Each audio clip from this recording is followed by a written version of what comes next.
Halo, Assalamualaikum warahmatullahi wabarakatuh. Inilah pidato-pidato seorang pemimpin yang luar biasa. Pidato yang membuat bergetar hati nurani dan pikiran kita untuk direnungkan kembali. Inilah seperti apa pidatonya. Ini Pak Presiden Prabowo dan Kang Deddy Mulyadi. Yuk kita simak pidato. Enggak sadar-sadar ya. Tapi percayalah, kami tidak akan ragu-ragu membela kepentingan rakyat Indonesia. Kami tidak ragu-ragu. Saya katakan, saya siap mati untuk bangsa dan rakyat Indonesia. Tidak ada yang kebal hukum di Republik ini. Di bawah Presiden Republik Indonesia Prabowo Subianto, Gibran dan Gibran dengan semua kabinet, tidak ada yang kebal hukum. Wassalamualaikum warahmatullahi wabarakatuh. Polisian. Saya punya ide begini. Saya bilang, Pak, waktu Bapak nangkap orang itu punya istri dan punya anak-anak untuk sekolah. Maka yang stres itu ada 3. 1 yang ditangkap, 2 istrinya, ketiga anak-anaknya. Kalau itu yang ditangkap itu kasus kejahatan, kemudian atau kriminal, itu orang kaya mungkin gak ada problem, dia bisa ada pengacara pendamping, mungkin gak ada problem, anak-anaknya tetap sekolah, paling hanya malu karena dibully di sekolah. Istrinya masih bisa makan, masih bisa ke salon. Pertanyaannya adalah, ketika yang ditangkap itu masyarakat miskin dan dia mencuri atau melakukan kejahatan untuk menutupi kemiskinannya, maka itu bencana sosial. Maka saya memutuskan, saya bilang, ketika nanti saya dilantik jadi gubernur, saya akan meminta pada seluruh aparat penegak hukum ketika menangkap masyarakat, ekonominya ekonomi lemah, maka harus disesekkan kepada bupati, kepada wali kota, kepada kepala desa dan lurah, dan termasuk kepada gubernur. Untuk apa? Kami akan turun menemui keluarganya. Selama ditahan, kami akan jamin kehidupannya. Ini problem. Sehingga saya katakan, bisa jadi suaminya ditangkap, istrinya jadi PSK. Bisa jadi suaminya ditangkap, anaknya itu jual diri. Kenapa? Untuk menutupi rasa lapar dalam dirinya. Ini problem kemiskinan yang akan timbul karena proses hukum. Untuk itu negara harus hadir menyelesaikan. Maka saya punya pengalaman betul. Ketika saya dulu jadi bupati, setiap orang yang keluar dari penjara maka harus datang ke kantor saya. Kenapa? Karena dia ketika pulang, 1, istrinya bisa jadi sudah kawin lagi.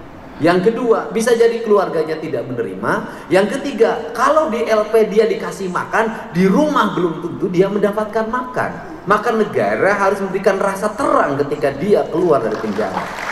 Ini problemnya.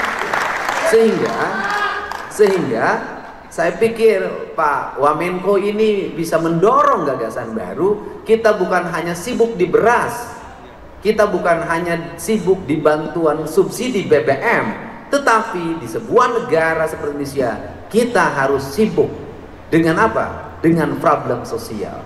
Tadi pagi, ibunya dari salah satu terpidana seumur hidup, Sudirman, meninggal dunia. Pertama saya di WA, ketika masuk rumah sakit, dia nggak punya BPJS. Saya katakan, udah masuk umum saja.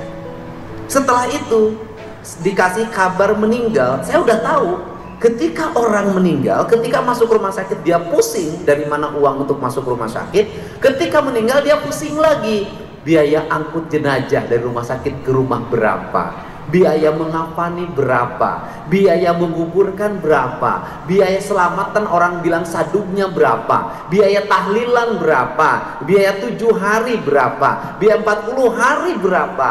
Maka depresi itu akan melanda orang yang miskin. Semua peristiwa adalah rasa sakit.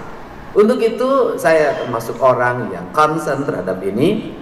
Akan 2 hal yang akan dilakukan ke depan. Yang pertama, perlindungan orang dari aspek asas praduga tak bersalah bagi masyarakat miskin yang mengalami proses penangkapan atau tuntutan pidana atau tuntutan perdata dari sebuah hal yang dihadapi. Yang kedua adalah memberikan perlindungan hukum bagi seluruh warga agar dia tenang. Kasus Cianjur itu juga sama. Ketika keluarganya ditahan, suaminya ditahan, istri dan anak-anaknya bagaimana? Sehingga saya waktu itu memutuskan, sudahlah, sampai keluar dari tahanan keluarganya saya jamin kehidupannya. Ini banyak kasus seperti ini. Yang berikutnya adalah kasus yang paling menonjol hari ini foto adalah hak atas tanah. Hari ini memang investasi berjalan, tetapi di balik itu juga banyak orang yang hari ini mengatasnamakan investasi, kemudian dia mendapat hak guna usaha dari negara atas tanah yang dimiliki dan dikuasai oleh negara, kemudian menggusur orang-orang yang sudah puluhan tahun tinggal di sana. Itu juga problem baru lagi. Kenapa? Ketika mereka digusur dari tempat tinggalnya, mereka harus pergi kemana? Di situ bernegara berlaku tidak adil. Orang yang baru datang mendapat hak pengelolaan, orang yang puluhan tahun tinggal di sana terusir. Ini problem. Mungkin bukan hanya di Jawa Barat, di berbagai tempat.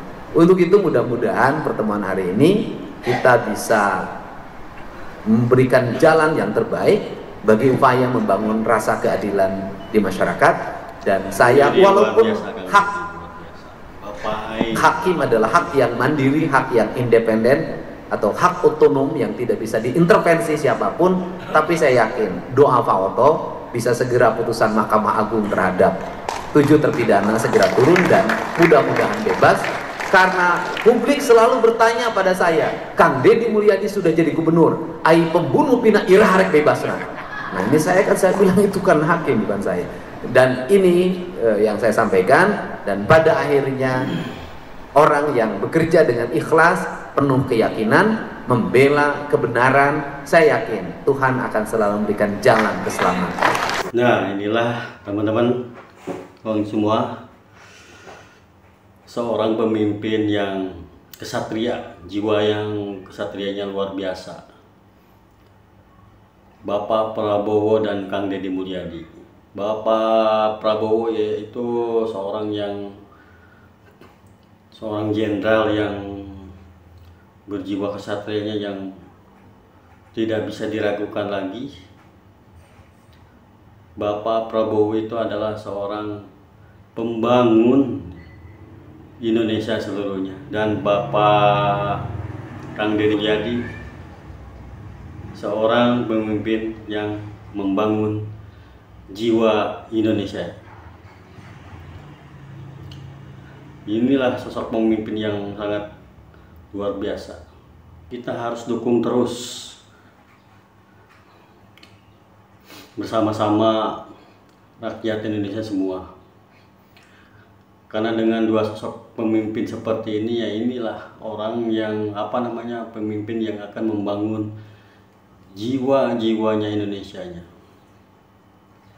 Membangun jiwa Indonesia, membangun jiwa raga Indonesia, bukan hanya membangun pembangunan, tapi membangun jiwanya.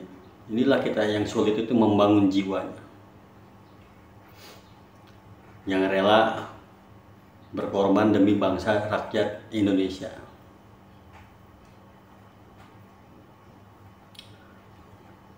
Luar biasa. Salam hormat pada Bapak Prabowo dan Kang Deddy Mulyadi. Tidak ada sosok pemimpin yang sampai pemikirannya sejauh itu seperti Kang Deddy Mulyadi. Biarpun orang bersalah dihukum, tapi dia sangat memperhatikan keluarganya, anak istrinya. Mungkin lain halnya dengan orang penjahat yang kasus korupsi triliunan miliaran. Itu yang harus ditindak, bahkan dihukum mati, saya setuju.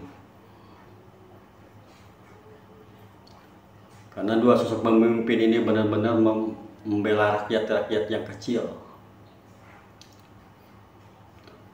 membela hak-hak rakyat, petani, seluruhnya Indonesia. Itu untuk membangun jiwa raga Indonesia dan membangun Indonesia Raya untuk menjadi maju disegani dunia. Oke, salam hormat Bapak Prabowo dan Kang Deddy Mulyadi.